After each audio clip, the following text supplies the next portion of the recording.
At this place in history, we're in Enosburg Falls with Steve Perkins, Executive Director of the Vermont Historical Society. Steve, what brings us here this week? So, Mike, we are in front of the beautiful Enosburg Falls Opera House, one of the oldest existing opera houses in the state of Vermont. And we're going to go inside and talk to Susie Hull-Cassavant, who's president of the Friends of the Opera House, and she's going to tell us about its history and its ongoing use as a performing center today. Outstanding. Let's meet her. Well, it got its start by gifted from the company, the Spavincuer, and they built it in 1892 for $10,000. John Philip Sousa performed on the stage here. Traveling shows, we found playbills of many of those who would do the circuit, and you know, there wasn't TV, there wasn't those other forms of entertainment, so I'm sure they packed the house whenever anything was here because it provided something from the outside world to the local people here. And Susie, you've also told us a little bit too that besides theatrical and musical entertainment, the hardwood floor we're standing on top of right now has played host to some kinds of athletic events even too. Athletic events, basketball I know was played here. My father talks about that.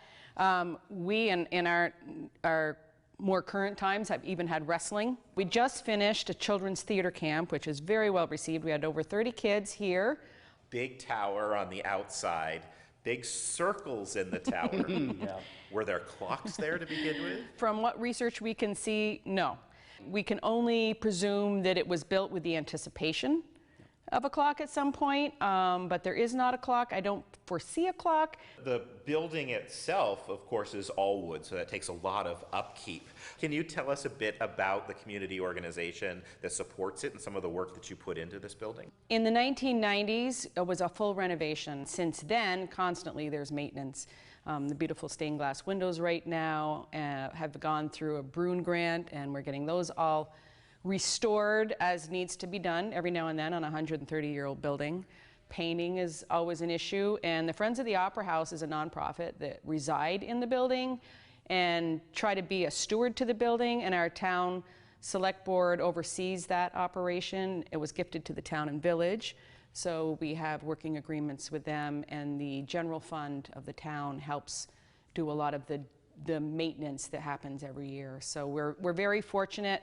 A lot of volunteerism, private donations. We've been very well supported.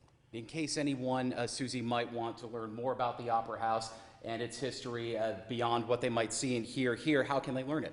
Well, we do have a website, www.enosburgoperahouse.org, and there is a history tab, there's a donate tab, there's an events tab. We also have our 130-year celebration coming up in the fall, which will be our main fundraiser. We try to do a fundraiser every year.